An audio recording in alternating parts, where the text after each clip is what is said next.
Olá, seja bem-vindo ao Papo de Gente. Se é a sua primeira vez por aqui, eu acho que não, hein? Olha, se é a sua primeira vez por aqui, o meu nome é André Espírito Santo, eu sou jornalista e esse canal aqui criei esse canal para a gente poder falar de comunicação no ambiente corporativo. Você vai encontrar aqui vídeos que falam sobre negócios, sobre conselheiros, você vai encontrar aqui sobre bem-estar, tudo que está relacionado ao ambiente corporativo, mas que traz uma lição para que você possa melhorar a sua comunicação. Nessa temporada 2025, eu criei ela um tanto quanto especial, porque resolvi direcionar um pouco mais para a área de comunicação. E aí eu vou trazer alguns profissionais que atuam com muito boa performance para ensinar para vocês como a comunicação funciona, como a gente pode consumir melhor a comunicação, como a gente pode utilizar melhor para ser mais eficaz, para ser melhor entendido, enfim, para a gente usar não só aqui no ambiente corporativo, mas para a gente poder usar também no nosso dia a dia. E para isso, pessoal, nesse primeiro programa, eu estou trazendo uma pessoa que está fazendo assim, um barulho no LinkedIn, mas que eu conheci através de alguns amigos também, um profissional da área de comunicação, de relações públicas, é o Guga. Guga, tudo Pois é, bem? tudo bem? É Guga Peticaco, não é isso? Peticaco, exatamente. Olha, finalmente acertaram. O Guga Peticaco, pessoal, é um profissional da Infor América Latina, né? É da Exato. empresa Infor América Latina, mas ele é gerente de comunicação e relações públicas da Infor.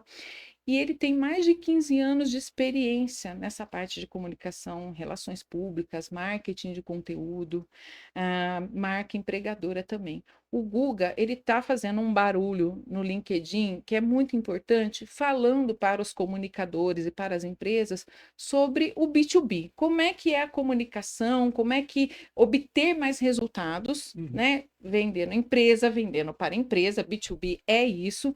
É, para empresas tech especificamente, não é isso, É, Guga? Sua minha especialidade, não é? especialidade é na área de tecnologia, que é onde eu tenho aí pouco mais de 15 anos de experiência. É, então.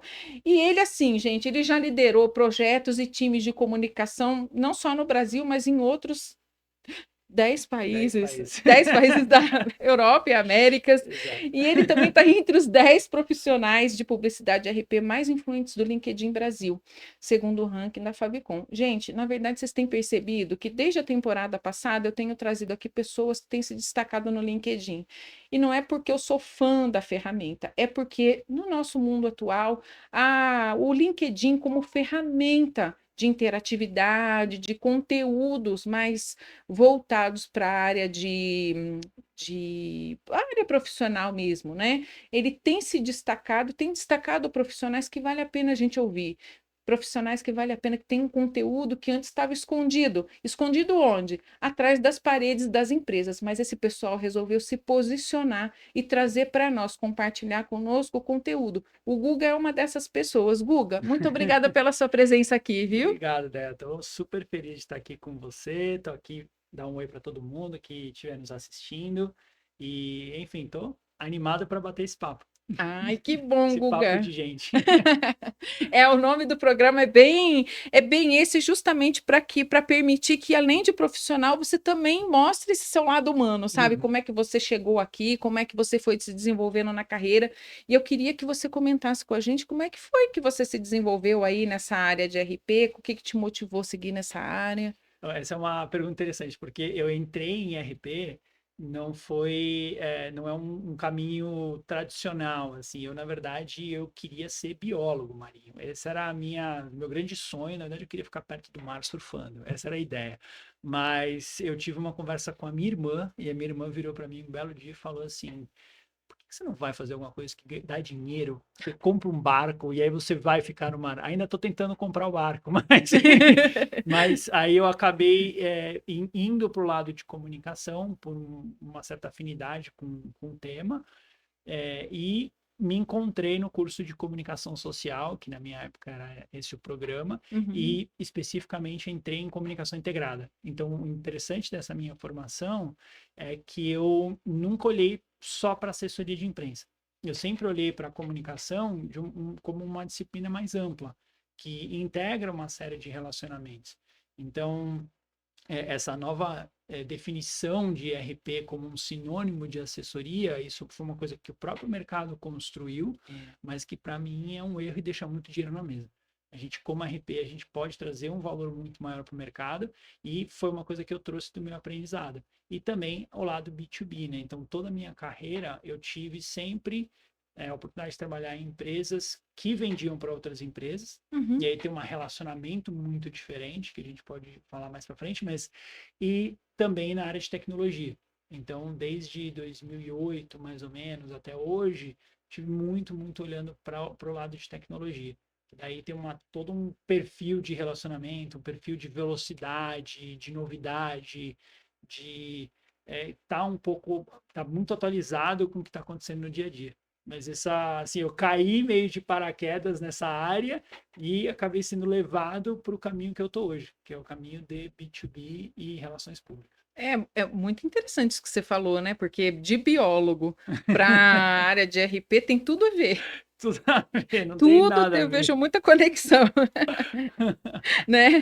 Mas assim, tem uma coisa que você fala nas suas postagens, né? Que me chamou muito a atenção assim que eu conheci você. O que você tem como missão tornar a comunicação menos tóxica. O que que você quer dizer com isso e por que que você chegou a essa conclusão? Cara, essa é uma pergunta, a primeira vez que me fazem essa pergunta, sabia? E é muito interessante você abriu falando de LinkedIn, e para mim, e até para quem está assistindo a gente aqui, o LinkedIn é hoje uma ferramenta que tem um pouco mais de 1 bilhão de usuários, e só uma parcela, posso dizer, um pouco, 1%, um pouco mais, um pouco menos de 1% dessas pessoas estão presentes lá de forma ativa. Então, assim, é um mato alto de muita oportunidade e muitas conexões, como você falou, extremamente importante, de conteúdo muito relevante, de gente que está, como você falou muito bem, eu gostei do que você falou, saindo das paredes da empresa e indo abertamente falar dos seus aprendizados, das suas experiências nessa rede. Então, eu tinha esse interesse de participar um pouco mais, de querer olhar um pouco mais para o meu lado de marca pessoal. E aí eu comecei no ano passado a escutar o mercado de comunicação. E aí eu vi uma coisa que me preocupou muito, que foi todo o movimento do Release Gate que a gente fez, né, começou a olhar para isso no ano passado. Basicamente, a gente estava olhando para um conflito muito sério entre assessores de imprensa e os redatores, né, os jornalistas, né, que o nosso amigo Jorge fala, os agencianos e os redacienses, né? E eu, do lado de como um cliente de assessoria, de agência, interessado em estar presente na imprensa, eu olhei para esse conflito do lado de fora. Então, é como eu não estava ali no meio metido nessa bagunça. Então, eu do lado de fora olhei para isso e falei assim, gente, mas essas duas pernas da nossa mesa da comunicação, elas precisam conversar. Elas precisam estar mais alinhadas. Não dá para a gente simplesmente se odiar abertamente em todas as relações que a gente tem, seja no WhatsApp, seja nos encontros de relacionamento, nos e-mails ou na rede social.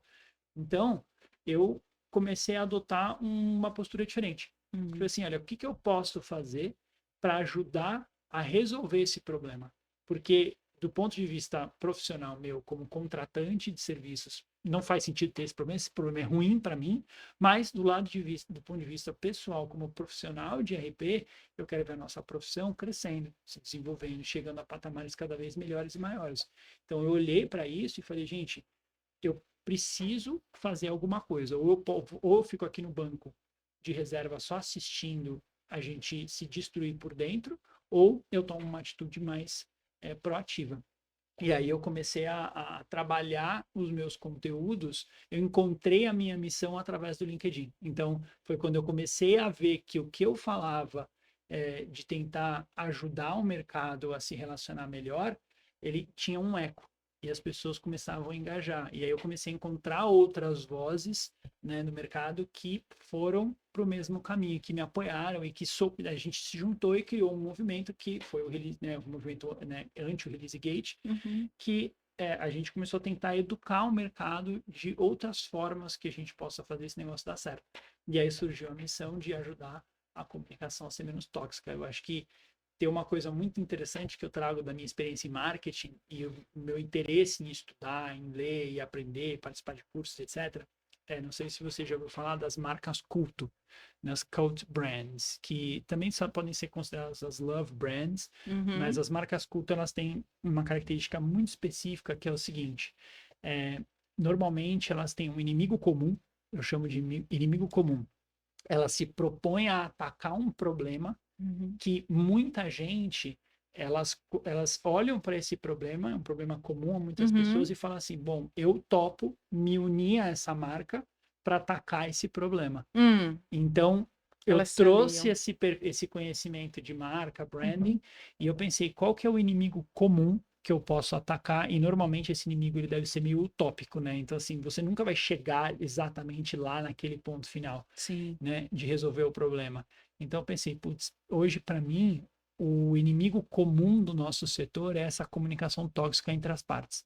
Então, eu adotei isso como minha missão, que saiu dessa experiência do LinkedIn, deu um pouco de sabor e tempero da minha experiência, e aí hoje eu defendo essa causa. E é interessante que desde que eu consegui escrever essa uhum. missão dessa forma, praticamente tudo que eu faço no meu dia a dia acabou se tornando em prol dessa missão. Então, É verdade, gente. O Google ele é super acessível no LinkedIn. Depois eu vou deixar o LinkedIn dele aqui no programa, mas uhum, quem já tiver uma certa curiosidade, vai procurar lá o Google no LinkedIn, vai perceber que toda a parte de conteúdo que ele faz está exatamente ligada a isso.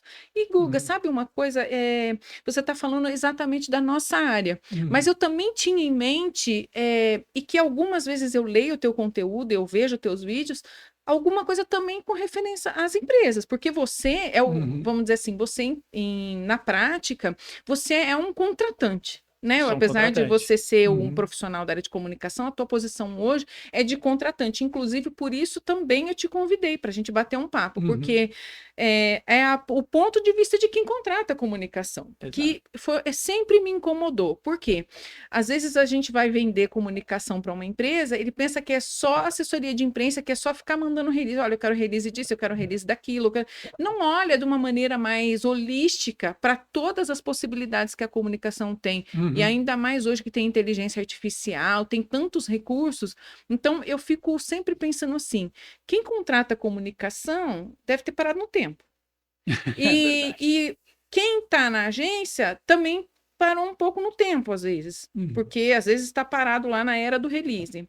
Ou então só no encontro de relacionamento, ou então só No artigo na de opinião. coletiva de imprensa. Então, assim, gente, o menos tóxico seu, eu acho que ele cobre tudo isso. Uhum, Né? O entendimento de que tudo que a comunicação pode ser de bom e melhorar esse relacionamento, porque acho uhum, que esse ruído que a gente tem são recursos, são técnicas e relacionamentos mesmo que a gente precisa ter de melhor uhum, entre todos os entes, cliente, assessor, relações públicas, o pessoal que está em redação, que está em uhum, TV, rádio, entender como é a dinâmica.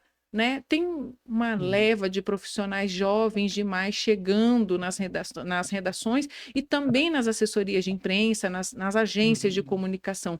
Como é que esse povo está se comportando, não é Então, verdade? é legal você ter falado isso, porque como eu sou, como você falou, né, eu sou contratante Isso. de comunicação, então eu tenho uma posição privilegiada de poder puxar a orelha dos meus, entendeu? Porque realmente, quando eu olhei para a questão do conflito que a gente falou, eu tentei chegar na causa raiz disso e conversei com muita gente do mercado. E, para mim, a conclusão que eu cheguei é que o problema começa nas empresas. Começa em quem está sentado na área contratante. Então, Hum, pensa assim, eu tô numa empresa, eu não tenho muito conhecimento da área de comunicação e RP, não dedico muito tempo para aprender, não converso com pessoas. O que eu quero é resultado. Resultado igual números. Então, eu começo a fazer gestão por planilha. Então, eu olho para um certo objetivo, que normalmente é um volume de menções na imprensa, e aí eu jogo isso numa planilha e começo a pressionar o ecossistema. Eu pressiono o meu parceiro, esse parceiro pressiona a imprensa, e aí o que acontece? A gente cai no release gate, que é disparo de releases. Então é. fica aquela coisa, disparo, disparo, disparo. E a gente, no meio dessa confusão, a gente para de olhar para o que é o verdadeiro trabalho de comunicação RP, que é o que eu chamo de gestão de reputação. A gestão de reputação é uma atividade infinita. Como tal, nunca a gente deveria fazer gestão de reputação por planilha, Uhum. porque não vai ser o volume de menções ali que vai fazer a diferença na minha reputação a longo prazo. Então eu comecei a puxar a orelha de quem está no meu lado do balcão. E como eu sou cliente, eu posso fazer isso sem criar conflitos de relacionamento. Então pensa, se você é uma agência, um agenciano que presta serviço para clientes, você não pode abertamente puxar a orelha dele, né, no dia a dia, né? Então assim, existe uma certa medo do mercado de, se eu falar, se eu puxar a orelha dos clientes, os clientes não vão me contratar. Então, Uhum. exige um nível de coragem muito grande. E eu, como estou numa outra cadeira, eu vejo exatamente o que você falou. As pessoas não estão preparadas para olhar para relações públicas de uma forma diferente. Eu até recentemente propus uma nova definição do que é relações públicas, uma definição mais moderna. Então, Uhum. quando a gente fala de relações, para mim, a gente está falando hoje de influência. Qual é o poder de influência que a gente pode exercer sobre a parte do públicas, que são as comunidades.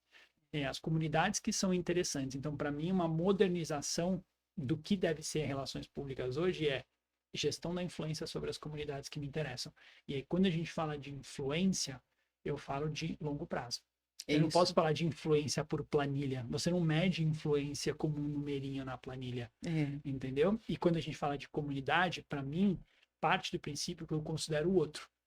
As exato, comunidades que eu tenho que servir. exato. Então, a gente começa a olhar a partir dessa definição para relações públicas diferente, mais moderna, mais longo prazo, mais de serviço, que considera o outro. Então, se a gente puder trazer essa definição para dentro do mercado das empresas, eu tenho certeza que a gente vai parar de pressionar o ecossistema e a gente vai dar espaço para cada um fazer o seu trabalho.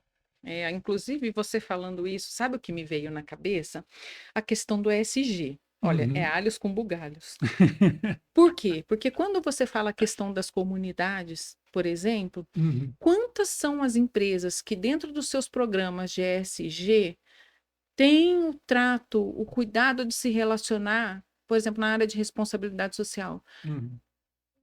indo além da distribuição de cesta básica? Eu vou dizer, eu pergunto isso para você e digo pelo seguinte: já tive clientes que achavam que responsabilidade social era distribuir cesta básica. Ah, porque a nossa sede fica perto de uma favela, e aí Uhum. a gente distribui X cestas básicas por mês, tal. E aí eu fiz uma pergunta para o gestor. Num prazo estendido, Uhum. como é que a sua empresa se relaciona com eles? Aí ele ficou olhando para mim e disse: Bom, a gente vai lá, ver o que está faltando e entrega. Eu falei assim: E você já tentou desenvolver um programa de empregos, de Uhum. capacitação? Talvez ver que a comunidade precisa de uma escola, Uhum. uma coisa de longo Em vez de dar prazo. o peixe, né?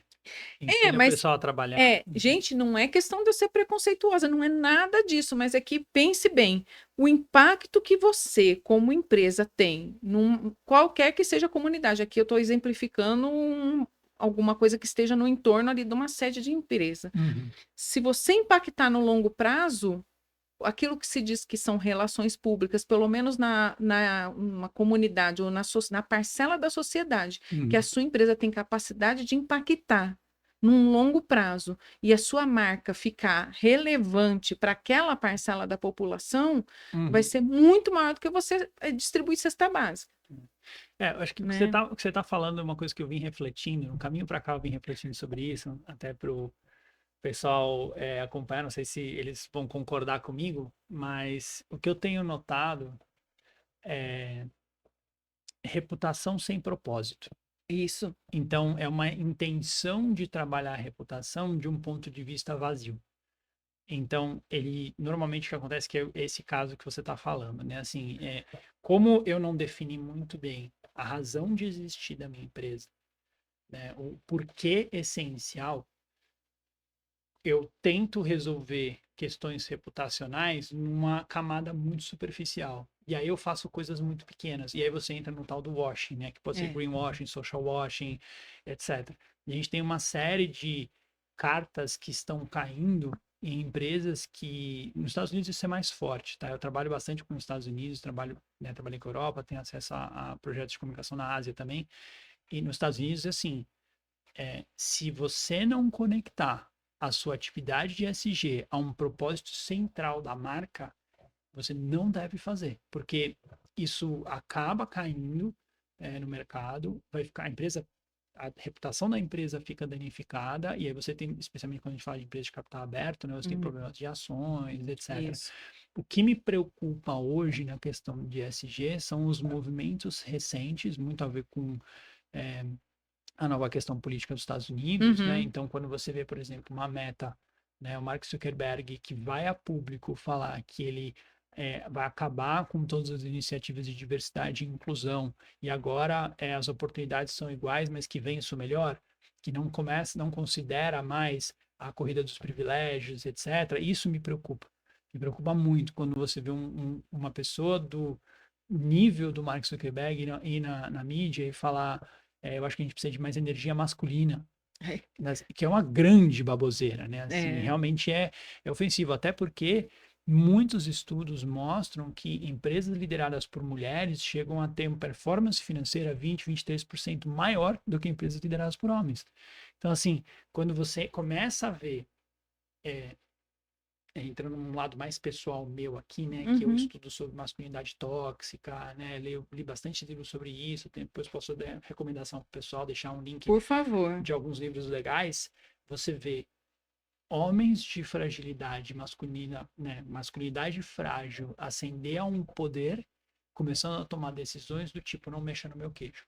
É. E aí você começa a tirar espaços que já tinham sido conquistados com muita luta de pessoas que têm uma capacidade incrível, que pode trazer, né, uma série de vantagens, né, ambientes diversos trazem mais criatividade e, por consequência, trazem mais resultado. Então, você vê, por exemplo, o caso do acidente do helicóptero-avião em Washington, D.C. Sim, agora. O sim. Trump foi, né, se as pessoas não acompanharam, recomendo que vocês assistam o anúncio do Trump. Foi muito Ele triste. coloca muito triste, né, um sentimento pelas famílias, mas o caso aqui do ESG, ele coloca A a culpa. culpa do acidente no programa de diversidade e inclusão da FAA, lá nos Estados Unidos. É Então, assim, assim, gente, é um negócio que não dá. Eu fiquei pensando nisso. Eu vi no dia, porque uhum, eu vi a transmissão ao vivo pela CNN, uhum.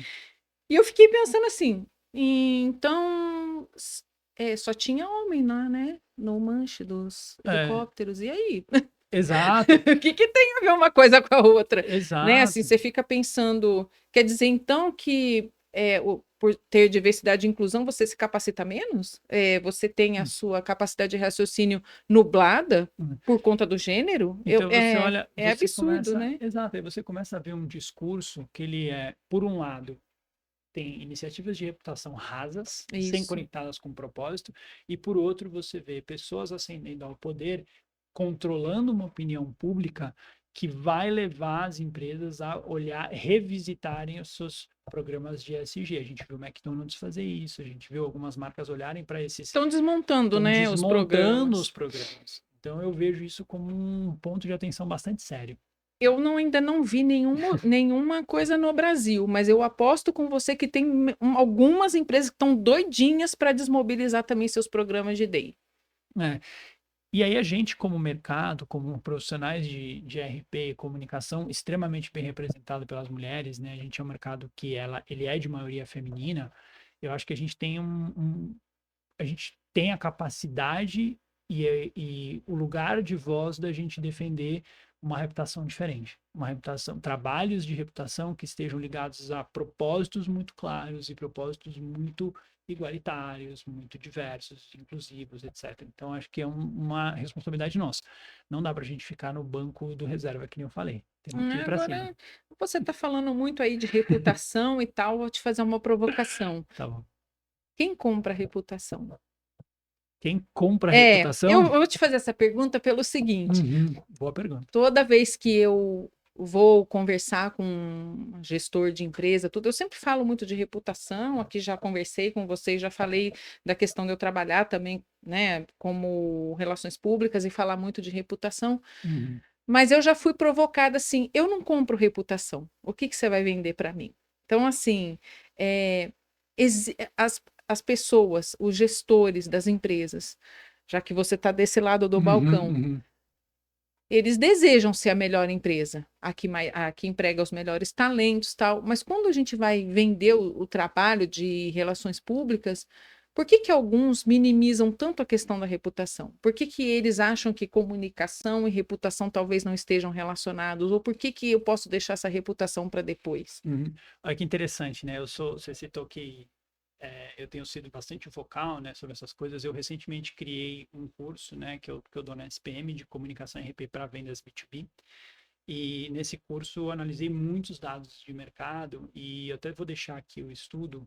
é, eu vou tentar falar o dado exato, tá? Mas a pesquisa depois a gente mostra e manda para o pessoal para eles acessarem. Mas 87% dos executivos se levam consideram a reputação uma das maiores, a maior prioridade das organizações, acima de todos os outros problemas. Então, assim, se você tem do outro lado um cliente que olha para a reputação com desdém, pode ter certeza que ele é um cliente ruim por lá fora. Uhum, Porque a gente, como mercado, a gente tem que trabalhar para educar o mercado, principalmente nós, os clientes, e eu falei isso já um monte de vezes, e falo de novo aqui olhando para a câmera, que a reputação é responsabilidade sua, cliente, não é responsabilidade dos seus parceiros. Os seus parceiros, eles vão ajudar você a gerenciar e chegar e influenciar as comunidades corretas, da forma correta. Mas a responsabilidade da reputação é nossa. Então, assim, eu não acho que você compra a reputação, né? Você constrói, de novo, gestão da reputação é uma atividade infinita. Então, assim, uhum. juntando os dois conceitos, se é uma atividade infinita e é responsabilidade minha, então eu tenho que, para sempre, cuidar desse bem maior que se chama reputação. E isso eu faço em absolutamente todas as interações que eu faço com o mercado, todas as interações que eu faço dentro da minha empresa, todas as interações que eu faço com as minhas entidades de classe, com a sociedade civil, com o governo e etc. Então, eu também acho que as pessoas, as empresas não compram a reputação. Elas compram, assim como a gente, quando está doente, vai no médico e conta com aquele expertise para poder achar soluções para esse problema, eu, quando quero trabalhar minha reputação e melhorar, eu trago um profissional de RP e eu confio nesse expertise para trabalhar o meu problema. O que eu quero dizer com isso? Eu não pago por menções, eu não pago por release, eu pago para que essa pessoa me oriente no caminho que eu tenho que seguir. Que ela pegue a minha mão e vá junto comigo. Né? Então, eu integro essa pessoa, esse profissional no meu time e eu trabalho junto com esse profissional para a gente caminhar para o mesmo lado. Então, acho que o grande diferencial que eu trago para a mesa, que é parte de quem eu sou, é que eu acredito muito na parceria da empresa com a agência. Eu acho que isso é uma parceria que, ela, quando é bem construída, não tem jeito, as marcas explodem. Assim, é muito, muito interessante você ver quando você tem de um lado Uhum. um cliente que tem essa consciência, que eu sim sou responsável pela minha reputação, eu tenho o meu papel a ser cumprido, mas eu tenho um parceiro que vai pegar na minha mão e me levar para onde eu quero chegar. E aí, essa relação tem um valor incrível. É, não, sem dúvida. Agora, aproveitando esse ganchinho que você trouxe, quais são os erros mais comuns que você vê os gestores, né, o pessoal aí do lado do seu lado do balcão cometerem quando contratam esse serviço, né? Quando tenta Uhum. consumir o serviço de RP de comunicação. Ó, o primeiro erro que eu acabei de comentar é terceirizar a responsabilidade da reputação. É assim, contratei uma assessoria, eu falo, tudo bem, agora eu assinei o contrato, responsabilidade é sua. É até porque, né, gente, tem uma questão aqui que talvez alguns gestores vejam assim que reputação é da nossa porta para fora. Uhum. Só que reputação é um conjunto de coisas, de situações que firmam, né? Então é a sua relação com seus colaboradores, o que tem de empresa que Uhum. parece muito bonita no jornal, e o que tem de passivo trabalhista, o que tem de Uhum. reclamação de ambiente de trabalho ruim, atraso de salário, o que tem, né? Uhum. Assim, trata mal o colaborador, mas parece perfeito porque tem um ótimo processo de distribuição de produto, Uhum. ou que parece muito bem na fita para Né? os clientes, né? Sabe como você consegue avaliar muito bem o caráter de uma empresa? Analisa a relação com os fornecedores. Isso mesmo. quando você analisa a relação com os fornecedores, é a mesma coisa no âmbito pessoal, assim, você quer saber qual é o caráter de uma pessoa, observa ela quando ela está num restaurante, quando ela entra num prédio, se ela dá oi pro porteiro ou não. Olha a relação dessas pessoas com outras em situação de serviço. Aí você vai entender qual é o caráter verdadeiro. Então, lembra que eu falei de comunidades? Sim. Fornecedor é uma comunidade. Muitas vezes tem fornecedores que são essenciais para o negócio. Né? Então, você trabalha no mercado de máquinas, né? Uhum. Então, você atende principalmente, né, máquinas, né, para logística, supply chain, Sim. etc. Então, se eu estou num processo de automação de um armazém e eu preciso da empresa que me fornece robôs, então, assim, esse me torna um parceiro essencial, mas ele não é o único parceiro. Né? Então, eu acho que o primeiro erro que eu vejo é olhar, terceirizar a reputação. O segundo erro, eu acho que você pontuou muito bem, que é a miopia, né? Aquela visão afunilada de que só o que me interessa é a imprensa, ou só o que me interessa é a rede social. Né? O meu âmbito, né? Meu leque de comunidades é muito maior. Né? E o terceiro erro que eu também comentei mais cedo, mas que realmente eu acho que é um dos erros que talvez foi o mais tóxico para o mercado, que é fazer a gestão por planilhas. Achar que eu consigo colocar um número na reputação. Falar, olha, a reputação como atividade infinita, ela é uma jornada. Então, você vai ter momentos positivos. Eu costumo falar assim, os depósitos no banco reputacional. Então, o que a gente faz no nosso lado de RP? A gente ajuda uma marca, uma pessoa também, a fazer depósitos no banco reputacional. Então, aquele banco ele vai aumentando o seu crédito. Isso. Em algum momento, o saque vem.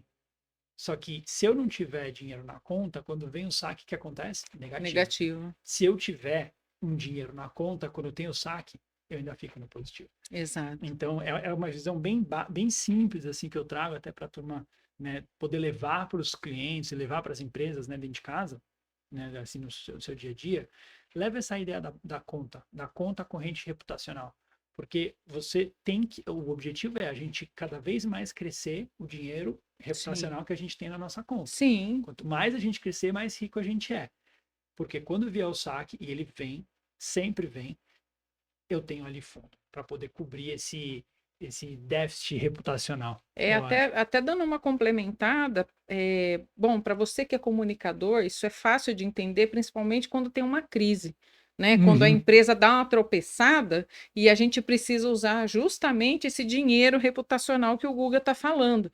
Mas para quem nos assiste que não tem afinidade com essa questão, né, mais profunda, né, as empresas, todo mundo está sujeito à crise. Né? Pode, por exemplo, faz muito tempo a American Airlines teve aí um baita tropeção, né, com o acidente do helicóptero e do avião, mas todas as marcas, gente, estão sujeitas a problemas de reputação. Né? Pode ser um vazamento de produto tóxico num manancial de água. Vamos usar um exemplo mais básico. Pode ser um CEO que fala bobagem no Instagram. É isso aí. Então, pois é, esse daí Pode ser um CEO que fala bobagem, fala demais. E que ele não vai deixar a empresa, porque ele é um dos donos, mas que ele causou uma baita de uma polêmica e você precisa de um dinheiro reputacional para ajudar a não impactar a marca. A marca vai impactar mais o cara do que a marca. Mas assim, ninguém não está sujeito. Eu vejo algumas empresas que eu atendi que não tinham pelo menos um estudo de riscos reputacionais. Ela tem um risco para o negócio, né? Concorrência, um lugar que não tem saída de produto, mas ela não botou no mapa o estudo do risco reputacional, né? Então, assim, muitas empresas acham que, porque eu sou nichado, a minha área não tem. Gente, todo mundo está sujeito. Todo mundo que vende está sujeito. E o dinheiro reputacional é super importante. Inclusive, você falando da questão dos fornecedores, Eu passei por um processo onde eu participei de um bid. E, Uhum, sinceramente, eu declinei. Eu apresentei a proposta, mas depois da uhum, entrevista eu chamei a pessoa que me convidou e declinei. Ah, mas por quê? Eu falei assim, não, porque ele bateu na minha cara, literalmente, durante o processo. E depois ele uhum, me procurou com um discurso muito agressivo durante um evento que ele me encontrou, acho que 3 dias depois, um evento do setor. uhum, Ele me abordou novamente com a mesma, sabe, temática. Eu falei assim, como eu vou defender, como eu vou apresentar essa empresa para o mercado, né? uhum, Defender ali toda a argumentação de qualquer coisa que eles tenham, é, com esse tipo de posição comigo, uhum, uhum. entendeu? Assim, e eu sou, gente, assim, a gente é da área de comunicação.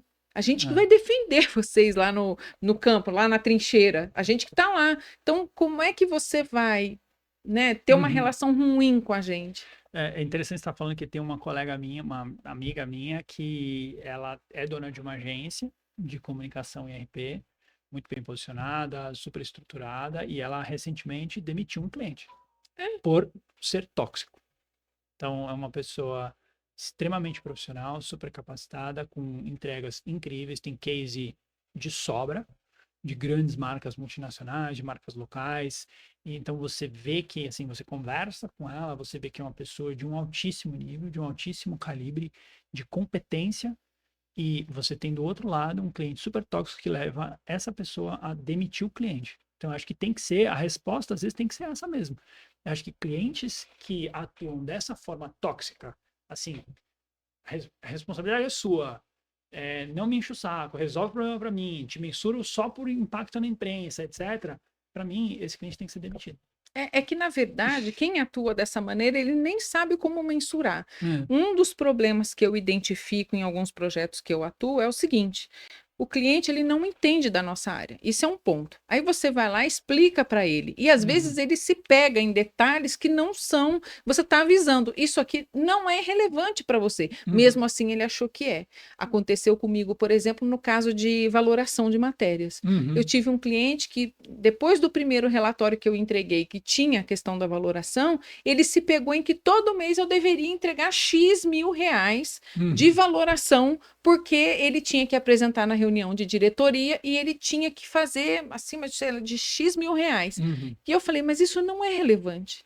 Eu apresentei para você porque é mais uma métrica para você entender a relação do uhum, que você investe na gente, do que você anda investindo no que anda retornando. Mas não é esse o ponto principal. uhum, E isso foi um motivo de quebra de contrato, uhum, porque às vezes a gente não alcançava essa meta, né? Que uhum, ele botou na cabeça dele, porque eu não assumi.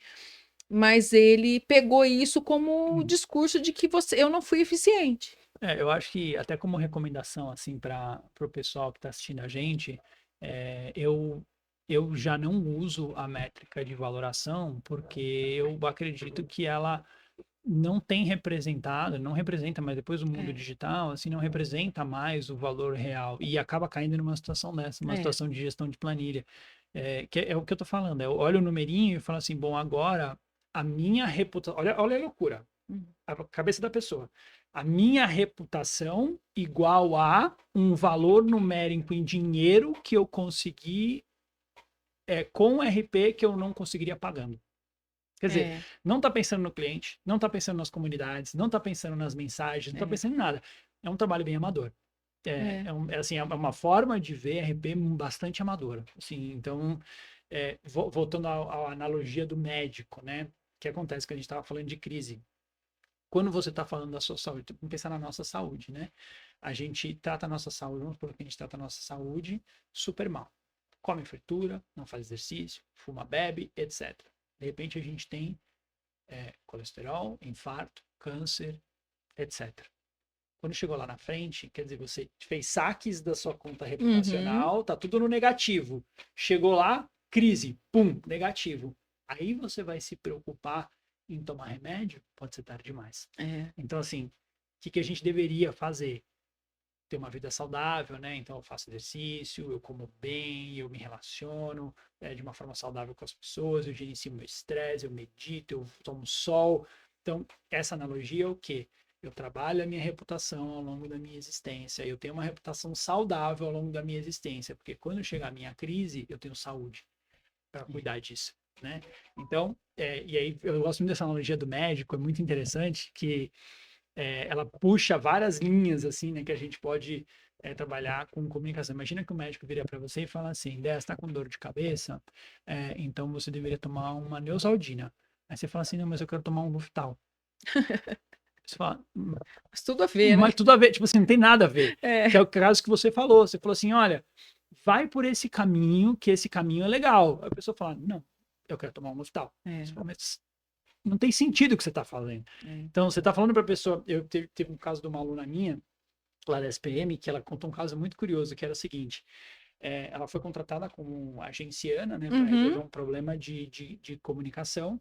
E ela conversando com a cliente e tal, etc., ela descobriu que, na verdade, o que ela tinha era um problema de motivação com o time de vendas. Então, ela tinha um time de vendas, sei lá, umas 15, 20 pessoas que estavam se sentindo não tão reconhecidos, assim, né?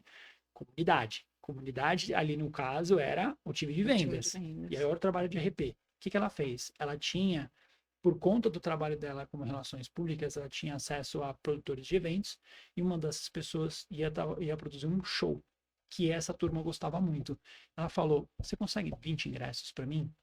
Ela falou, consigo. Consegui esses 20 ingressos, virou para a cliente dela e falou assim, tá aqui, ó, 20 ingressos para você dar pro seu time e convidar para ir no show. O que acontece? A cliente foi lá, virou para eles e falou assim, ó, pessoal, em agradecimento a essa performance, tá aqui 20 ingressos para assistir, vamos supor, Bruno Mars. E o pessoal ficou assim, alucinado. Falou, nossa, eu vou nesse show e tal. Você entendeu a influência da comunidade? Exato. Olha o caso da influência da comunidade. É um trabalho que não foi para a imprensa, não foi para as redes sociais, não, ele aconteceu nos bastidores, mas que teve um impacto profundo. Então, olha o papel do RP onde pode chegar. Eu achei esse case incrível, porque é a representação do que é uma influência de comunidade, um trabalho de RP que vai muito além do envio de press release. Exatamente. E assim, sem contar que, falando de reputação, imagina o nível. A gente vê aquela torrezinha verdinha subindo, né? Exato. Você dá um gás desse num time de vendas, imagina o que acontece. Gente, vende muito mais. E o objetivo da empresa, o que que é? Obviamente é ganhar dinheiro, né? Então, é permanecer no negócio. Então, acho que a gente tem que olhar para o nosso papel de uma forma muito diferente. E o time comercial é um time delicado, né? Eu, por exemplo, trabalhei numa empresa que o produto em si ele não precisava atuar de forma ativa em vendas, porque era uma coisa que se comprava, Tinha né? muita Ele era demanda. comprado, como ele dizia, né? O diretor comercial dizia, não, eu não preciso fazer muitos investimentos em marketing, em comunicação, porque nós somos comprados. É um equívoco também, né? É um O equívoco. banco reputacional dele foi esvaziando, Na verdade, assim, ao falar isso, principalmente em nível de agência, não é porque a gente queria vender o projeto, mas na verdade, assim, você deixa de cuidar de alguns elementos. Porque, não, porque eu sou vendido. Mas e se acontecer alguma coisa que todo mundo foi embora, porque o outro que também é vendido tem uma área melhor, tem um CX melhor. E aí, como é que vai ser? Sabe qual um exemplo de um profissional, uma empresa, entre aspas, que passou por esse processo? Taxistas. Verdade. Taxistas não investiam em posicionamento, em relacionamento, em influência de comunidade, não entendiam o cliente, não olhavam para o cliente com Tiravam carinho, pedido. Tiravam pedido. Tiravam O que pedido. aconteceu? Veio uma plataforma e puxou o tapete. Falou assim, ó, não, existe uma outra forma da gente fazer negócio. Esse relacionamento, ele tá quebrado. A gente precisa fazer isso de uma forma diferente. Então, você vê que você ficar sentado num lugar de conforto, né? A zona de conforto é um problemaço, né? Porque é muito confortável, mas pode ter. É o caso da pessoa que não quer se exercitar, né? Não quer se exercitar. Então, e assim, quer ser saudável. Quer ser saudável. Então, eu acho que é um ponto que você levantou muito interessante, que voltando sempre aos conceitos que eu acho que são chave para o nosso dia a dia, né? Se a gente fala de gestão infinita, cara, você não pode ter zona de conforto num negócio que é gestão infinita.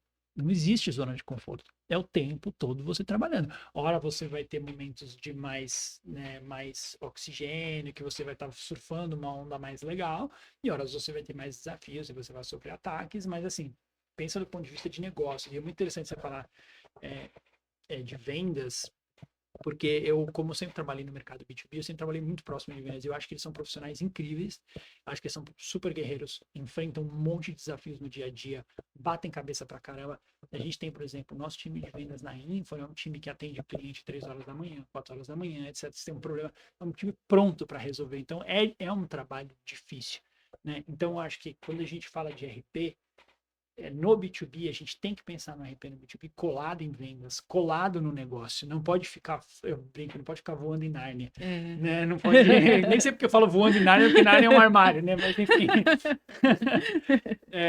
eu acho que um grande erro que a gente comete como profissional de RP é achar que o nosso trabalho ele se resolve com grandes campanhas institucionais, etc. O nosso negócio ele está no dia a dia. A gente precisa colar em vendas. E aí o recado que eu deixo para os comunicadores aí, eu falo muito disso, né, nas redes sociais, falo nas palestras, cola no teu time de vendas, cola no teu cliente, entende quais são os desafios e procura ajudar a desenosar, a construir essa reputação a partir daí. Por que eu estou falando isso? A gente está falando de você ter esse colchão reputacional. Então, às vezes a empresa que vai trabalhando, vamos supor que meu produto ele é sempre comprado. Uhum. Então eu não tenho que fazer esse esforço de marketing para vender. Será que eu não posso trabalhar os meus fornecedores? Será que eu não posso estar mais próximo deles? Será que eu não posso estar mais próximo dos meus colaboradores? Ué, será que você não pode trabalhar melhor a sua relação com o seu cliente? Porque assim, ele compra porque é inerente que ele precisa do seu produto. Mas como está a sua relação? Copo. Todo mundo precisa de copo. Mas por que você compra um mais redondinho, um mais quadradinho, ou por que você compra de determinada marca? Por causa da experiência. Eu tenho visto muitas reclamações de clientes. Entendeu? Ah, parece que eu estou fazendo um favor de comprar o seu produto. Como é que você tem cuidado dessa relação? Né? Você vê, é legal você ter usado o exemplo do copo, porque vamos pegar um case incrível, que é o case dos copos Stanley. O que é o copo Stanley? Ele é um copo. Ele é esse aqui. Ele é um recipiente que guarda um líquido, que nesse caso é térmico, né? Então guarda. Cara, eles criaram uma cult brand, né? Assim, virou cult brand, que é o que eu tô falando, assim. Cara, tem um cuidado com o relacionamento de entender a comunidade, entender o cliente. Então você tem N casos, teve o caso da mulher que o carro dela pegou fogo e aí o copo Stanley ficou vivo, ela ficou lá tudo certinho. E aí foi um trabalho muito legal de newsjacking ali, de reputação, que o CEO da Stanley foi nas redes sociais e falou assim, olha, a gente sente muito o que aconteceu, etc. Ainda bem, né? Graças a Deus que essa cliente tá bem, não se machucou, etc. A gente entende que o carro para ela era importante, então eles tomaram cuidado. Eles falaram, a gente não vai fazer isso de novo, mas a gente está dando um carro novo de presente para ela. Cara, olha o cuidado que eles tiveram de falar assim, olha, o nosso produto está bem, mas o nosso produto ele não é importante. O que é importante é o cliente. Então, eles falam assim, vamos cuidar desse cliente. Óbvio que ninguém é bobo. Isso aí se viralizou, ganhou o mundo inteiro, foi assim, matéria em um monte de lugares, baita do engajamento em social. Mas olha o cuidado que eles tiveram, né? Eu sou copo. Mas eu posso fazer copo de um jeito diferente. Exato, exato. E aí eu queria, assim, a gente é incrível, mas assim, é o que você diz, né? As pessoas pensam que são mega campanhas. Não, às vezes é ouvir o cliente. É entrar na operação ali do cliente e entender o que ele precisa. Né? Às vezes ele não precisa estar na imprensa, às vezes ele precisa resolver justamente um problema como o que você falou da equipe de comercial lá. Exato. É exatamente isso. Às vezes um caso que eu vivo muito no B2B, assim, né? Às vezes a Info é uma empresa que vende software, né? A gente é uma empresa líder em software de gestão empresarial específica, né? Para algumas indústrias que a gente decidiu atuar. E é uma venda a gente chama de ciclos longos, né, de vendas, né? Então, às vezes são 12 meses, 18 meses, com muitas pessoas envolvidas no processo de decisão, uma alta percepção de risco, inclusive risco pessoal para quem decide comprar software, né? Será que essa compra vai me ajudar a me promover? Será que eu vou avançar? Vou ganhar um bônus? Não vou? Então, tem uma questão da decisão emocional ali envolvida. Então, tratamento com os clientes, ele é muito cuidadoso, ele é muito diferente. Então, às vezes, o que a gente faz como RP é falar assim, putz, quais são os clientes que você gostaria de ter próximo? Ah, esse cliente aqui eu gostaria. Então, vamos trazer ele aqui para a nossa sede, vamos gravar um podcast com ele, vamos colocar o case dele na imprensa, de uma certa forma, que essa pessoa fique num lugar legal. Então, vamos ajudar a reputação, a construir a reputação desse cliente, em vez de olhar para a nossa reputação. E isso avança, faz com que os contratos avancem. Então, é o que você falou, tem que olhar, cola em vendas e cola no cliente. É exatamente isso. Olha aí, gente, muita atenção para vocês que são comunicadores, prestem muita atenção nessa dica aí do Guga. Aliás, não é uma dica, né, Guga? Você fala isso quase sempre, quase todo dia. Tenho sido repetitivo com isso, mas eu É, acredito que assim é a comunicação, né? Então a comunicação, a repetição da mensagem é o que vai fazer ela fixar. é.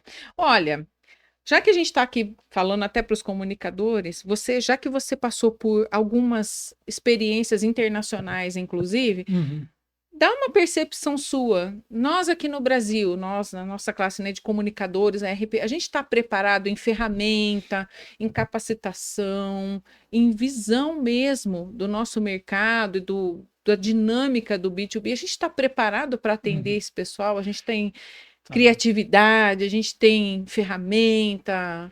Essa pergunta é muito legal, viu, Débora? Porque, primeiro, a área inteira de RP e comunicação no mundo precisa se modernizar. Isso não é uma coisa Hum, Brasil, tá? Eu atuei 8 países da Europa, atuo na América Latina, né? Atuei com praticamente toda a América Latina, já fiz projetos nos Estados Unidos. Acho que só não atendi a Ásia, mas converso com tem uma par minha na Ásia e eu sei que a questão lá é muito parecida. Nós, como profissionais, a gente precisa se atualizar. Em quê? Visão de negócio. Então, sair do nosso métierzinho de uhum, comunicação e olhar para o business, dar um passo para trás e fazer aquele voo de drone que a gente fala. Tecnologia. Então, a gente precisa se atualizar em tecnologia. Então, a gente tem muitos RPs puristas, né? Assim, eu não vou usar inteligência artificial. é. Eu não vou achando que inteligência artificial é só para produzir texto. Gente, eu automatizo processos de RP com inteligência artificial que vocês não têm ideia.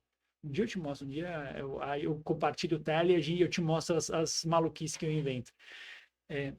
E a gente precisa ampliar o nosso repertório, a gente precisa sair da fofoquinha da imprensa, É, sabe assim? Parece que a gente vive naquela fofoquinha da imprensa, cara. é. Você precisa entender que hoje a nova cara da imprensa, quem que é a nova cara da imprensa hoje? Vamos falar do Pacete, que é top voice do LinkedIn, vamos falar do Armindo, que é top voice do LinkedIn, vamos falar do Guilherme Ravache, que é super ativo, da Jupio, vamos falar de essas pessoas que é a nova cara da imprensa, É. que o jornalista, ele acaba até tendo às vezes tem uma visibilidade maior do que o próprio veículo. Isso, Então, assim, exatamente. isso eu vejo global. Onde eu acho que o Brasil se diferencia? Criatividade. Então, definitivamente, a gente é hoje o terceiro maior mercado de publicidade e marketing do mundo. A gente ganha prêmio à torta e à direita no mundo. Então, Uhum. nosso profissional tem uma qualidade altíssima, altíssima de criatividade, capacidade de execução. Então, a gente é muito bom em produzir evento, em produzir campanha, em produzir em integração de É. canais. A gente é muito bom. E outra coisa que a gente é muito, muito fera, que a gente lidera bastante esse mercado é a parte de redes sociais. Então, é muito difícil você achar produtores de conteúdo como os nossos, é muito difícil você achar pessoas engajadas como as nossas. É. Né? Lembra na pandemia, quando começaram as lives? Você lembra disso? Uma das primeiras lives foi a do Gustavo Lima, que foi aquela mítica, que ele ficou Sim, eu 5 horas fazendo. lembro. Naquela época, a live que tinha maior quantidade de acessos, eu lembro, era da Beyoncé, num show ao vivo da Beyoncé, que tinha mais ou menos 400 mil, 450 mil pessoas conectadas. A Gustavo Lima bateu 4 milhões. Então, assim, não é que a gente é bom, a gente dá de lavada. É. Então, assim, a gente sabe surfar é, esse ambiente das redes sociais, etc. Então, a gente tem criatividade, a gente tem né, uma capacidade de execução, a gente sabe surfar esse negócio, o que a gente precisa é se organizar melhor. Não sei É, se... você teve no LinkedIn ano passado, que eu me lembro da sua visita, eu também estive. Aham. E a head do LinkedIn me disse o seguinte, que o Brasil dita algumas tendências, porque o maior Uhum. número de usuários do LinkedIn tá no Brasil. É, A gente pensava que era, né? Eu pensava até que era fora, não, tá no LinkedIn, tá no Brasil, e o LinkedIn, ele olha com muito cuidado para o nosso consumo dentro do LinkedIn. Eu não sei exatamente como é que são os rankings, porque eles mudam muito, mas o que eu sei é que o Brasil hoje tem 85 milhões, eu acho, de usuários de LinkedIn, dos quais menos de 1% é produtor de conteúdo ativo. Então, tem muita gente ali só Só vacilando olhando, né? e deixando. Então, assim, se perguntou em termos internacionais, assim, cara, a gente não deixa a desejar para ninguém, né? Eu acho que a gente precisa sim dar um passo maior, mais acelerado e no caminho de se preparar, buscar referência, se modernizar, olhar para business, etc. A gente sabe, por exemplo, os Estados Unidos é um mercado que RP é estratégico. Assim, não se discute se vai ter um É. trabalho de RP ou não. O que se discute é com que frequência, com que intensidade, com que parceiros estratégicos. Então, isso daí já é do dia a dia. Então, eles estão muito à frente nesse sentido de olhar para RP de uma forma estratégica. Aqui a gente ainda está fazendo contrato por release. Então, assim, A gente ainda está precisa dar uma. encontrando um caminho, né? E Uhum, assim, é mesmo uma questão de visão, tá, gente? Porque tem empresas que a gente vai conversar com o gestor, ele sabe, você é RP e tal, ele tem essa vivência. Tem uhum, lugares que não, que ficam na dúvida, mas será? Você está cobrando caro, não sei o quê, por falta de entendimento. Então, uhum. assim, eu acho que explodindo, até complementando um pouquinho mais da sua resposta, tá faltando a gente botar a cara. É isso que está acontecendo com a É isso gente, aí. entendeu? O Guga citou aqui os jornalistas que estão botando a Uhum, cara, né? Então, assim, inclusive isso facilita a nossa abordagem com eles, né? Porque antigamente uhum, é, era toda uma aura de, eu vou ligar para a redação, eu pedi para uhum. falar com os jornalistas. Eu estou falando da minha época, É, né? Eu também fui essa jornalista que, vamos ligar para a redação para falar com ela. Não, gente, mas hoje a gente bota a cara, a gente está mais presente. uhum, E o assessor de imprensa, o RP, o comunicador, ele também precisa, porque como é que uhum. ele vai falar sobre isso com o cliente? Você tem que estar mais presente na rede e fica em silêncio. Não São pode. diferenças de discurso, entendeu? Então é uma provocação. A Uhum, pergunta que eu te fiz é uma provocação uhum, até para os nossos colegas. Como é que você vai vender um produto se você mesmo não aplica atenção com isso, gente? uhum. Atenção com Nossa, isso. e é engraçado você falar isso porque eu realmente, agora no começo do ano, né, assinei contrato com uma nova agência e uma das primeiras coisas que eu sentei com eles foi falar assim, pessoal, quero ver o LinkedIn de todo mundo. É, Porque se vocês vão cuidar dos LinkedIns da gente, o de vocês tem que estar bom. é, Né, óbvio que ninguém precisa ser top voice, né? Não é assim, todo mundo precisa ser top... Não, não é isso, mas pelo menos ali um nível de cuidado, qualidade, uma atenção, sim, isso precisa ter. é, Então, um chamado que a gente faz, que você faz muito legal, que é, cara, vamos colocar a cara, vamos dar a cara mesmo, e mostrar essa criatividade que a gente tem. Né? O Jorge faz isso muito bem, é super é, criativo, presente. Você tem feito muito bem esse trabalho também, está super presente, seja com podcast, seja com conteúdo, seja participando dos eventos, fazendo cursos, né? Compartilhando. Né? Eu sei que recentemente você fez um curso muito bacana, né? para a área de Para conselheiros. conselheiros, né? É. Então assim, esse investimento em formação, né? E você está se formando, você está inovando, está buscando canais diferentes. Então, eu acho que você é um grande benchmark para ser seguido. Nossa, obrigada, Guga. Obrigada, obrigada. Mas olha só, a gente está caminhando para o final da nossa Ah, entrevista. não, Sim. não, eu quero falar de RP aqui 10 horas. Coitado do pessoal que tá seguindo a gente aqui, o pessoal tá.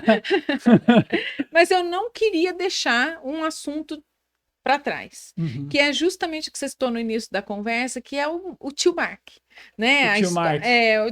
A repercussão que aconteceu assim que mudou a política nos Estados Unidos, né? Que teve a transição do Biden para o Trump, que houve o anúncio de que algumas iniciativas de diversidade, equidade e inclusão seriam desmontadas, e ali o Mark Zuckerberg anunciou que ia desmontar alguns filtros lá do Instagram e tudo, mas o pior nem foi esse, mas o pior foi ele dizer que ia tirar os controles. Né? Uhum. Então, ali a parte onde os filtros que a gente tanto aqui, né, juridicamente falando aqui no Brasil, foi instaurado para que, por conta para segurar fake news, Uhum. né? Aliás, né, Discursos de gente? ódio, Exato. violência. O E time, até ele repercussão na parte de demitiu. política, né? Que é tão polarizado, tal. Uhum. E aliás, gente, só lembrando, o Donald Trump, ele tem uma rede dele. Ele tem uma rede Ele dele. tem uma rede Exato. dele. Quem tiver curiosidade, eu não me lembro agora o nome, mas eu vou colocar o nome para vocês aqui. Quem tiver curiosidade de visitar e ver o que, que ele fala por lá. Não é Uhum. o X, ele é ativo também, mas é uma dele mesmo, tá? É. O, Para mim, esse anúncio da Meta, logo quando o Trump assumiu o governo dos Estados Unidos, para mim o principal impacto foi acabar com o time de checagem de fatos. Então, assim, é a mesma movimentação que o Elon Musk fez no X, né? Que foi, é, a- vou deixar de ter um time interno de checagem de fatos, um time pago, contratado, etc. E vou transformar isso numa mediação feita pela própria comunidade. Uhum. Então, eu chamei isso de dar a chave do galinheiro para as raposas, né? Porque eu realmente fiquei bastante preocupado, né, com essa história, principalmente a gente estava conversando, né, um pouco antes de entrar aqui, quando a gente vê as provas de análise de capacidade dos adolescentes de diferenciar fato de opinião, a gente vê que os adolescentes eles não estão conseguindo diferenciar o que é realmente um fato e o que é realmente uma opinião. Teve um caso recente que está acontecendo agora, que foi o caso do Oba, que como é que fica essa questão de checagem de fatos, né? Explodiu nas redes sociais que o Oba demitiu 11 dos 12 diretores executivos. Está em crise, etc. Na verdade, não aconteceu nada. Eles eram terceiros e passaram a ser CLT. Então, assim, não é que eles foram demitidos. Eles Imagina, né? deixaram de ser contratados PJ e passaram a Foi ser um contratados upgrade, CLT. gente. Então, assim, só que isso virou uma coisa assim do tipo, nossa, erro de contratação, não, amadorismo da gestão. Eles achavam que as pessoas tinham sido demitidas. Então, precisa ter uma checagem de fase. Aí, isso é um caso pontual, mas a Uhum. gente pode explodir isso para outras questões, né? Vamos falar de discurso de ódio, É. vamos falar de violência contra menores, vamos falar de fraude. Tudo isso deveria passar por A parte política, uma parte a política. gente nem está em fase de É, eleição, mas imaginem vocês o que vai virar rede exato, social nessa exato. época. O Brasil tem agências de checagem de fatos muito estruturadas, muito boas, muito eficientes, né? Então a gente sabe que elas já têm 2 décadas, algumas delas têm mais de 2 décadas de experiência fazendo checagem de fato. Então eu confesso que quando eu vi esse anúncio, eu fiquei bem desgostoso, eu fiquei bem assim decepcionado com um líder como o Zuckerberg, dono de uma rede social, né, de algumas redes que tem, acho que se não me engano, pode chegar a 3 bilhões de usuários Uhum. todas somadas, né? Então, enfim, quase metade do mundo. Assim, cara, quando você chega nesse nível, você tem uma responsabilidade ética muito maior. Então, o que ele está tentando fazer para mim foi assim, eu lavo minhas mãos, que agora a comunidade que se vire. Assim, gente, você é o dono desse negócio. Você deveria ter. O que seria de motivo de orgulho, assim, ele ir nas redes e falar assim, não, a gente está dobrando o nosso time de checagem de fatos, porque a gente precisa realmente que a verdade seja muito bem clara para todo mundo, né? Estou acelerando os nossos projetos de diversidade e inclusão, porque eu acredito na diversidade, acredito, mas não, ele pega e vai na contramão disso. Então eu fiquei muito decepcionado. Mas aí eu conversei com o Armindo Ferreira, amigo Uhum. nosso, um personagem incrível, e ele virou para mim e falou assim: Guga, a única palavra que a gente não pode tirar do nosso vocabulário é esperança. Ah, isso é muito E aí eu bacana, falei, né? cara, isso para mim foi um. Aí eu conversei um pouco com ele sobre isso e falei, aí eu comecei a falar assim, o que poderia me dar esperança nesse cenário? E aí eu fui ver que o Brasil realmente tem as nossas agências de checagem de fato. A gente tem uma comunidade de imprensa e jornalismo muito séria. Tem profissionais de comunicação extremamente capacitados e que querem fazer um trabalho sério. Surfa redes sociais muito bem, então tem as próprias pessoas nas redes sociais ajudam a desmentir um monte de coisa. Então acho que a gente vai estar num lugar legal. Eu acho que eu tenho esperança, da Sormindo que voltou a me dar esperança, mas eu tenho esperança que a gente vai conseguir, como, né, como nação e como comunidade, a gente vai conseguir ir além do que é essa política da meta. É, não, e que na verdade, assim, eu acho que preocupou todos nós de uma maneira geral, mas no nível empresa, porque as Uhum. empresas elas colocam, elas trabalham seu conteúdo. A gente deveria dar dicas, a gente deveria alertar, vamos dar dois alertas aqui, o que sua empresa tem que estar ligada a partir de agora com as redes sociais, com a sua atuação nas redes sociais? Olha, para mim as duas dicas, a primeira delas é, obviamente, sempre fazer verificação, checagem, fortaleça os seus canais próprios, né? Quanto mais estruturado for o seu trabalho de comunicação nos seus canais próprios, é muito fácil para um jornalista ou alguém que esteja curioso para falar da sua empresa, saber onde ir buscar informação. Então, assim, a primeira coisa que a gente deve fazer, no caso da Oba, por exemplo, vamos perguntar para a Oba.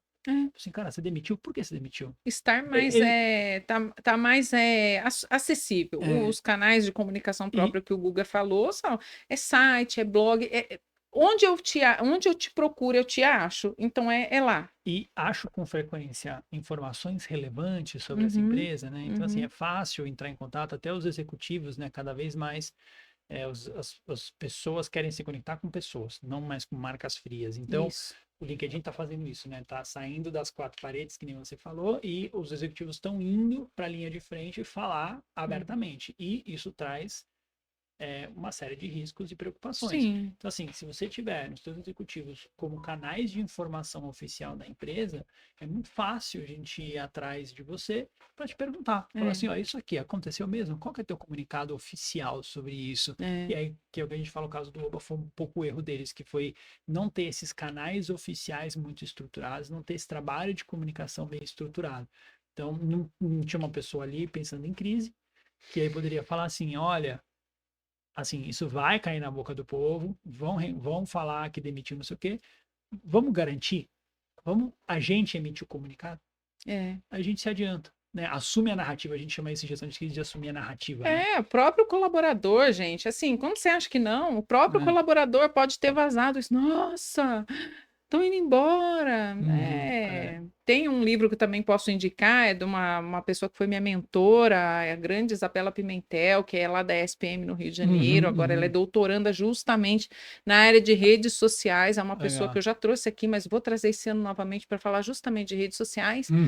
E ela escreveu um livro chamado Ouvi Dizer, justamente para falar dos boatos. Gente, Ouvi Dizer é um livro fininho, mas que traz bons pontos de reflexão para as empresas e para nós como comunicadores de tudo aquilo que a gente acha que não vai dar BO e dá. Sabe? Muito Então, legal, assim, uma baita dica. A gente deixou várias dicas aqui, ó. Tem que deixar a dica dos livros de masculinidade que eu falei. Tem que deixar o link do estudo que eu comentei. Você tem que deixar o link do livro Ouvi Dizer. E teve mais alguma coisa que você falou que ia... A gente fala. Não, o link do seu LinkedIn exato. Né?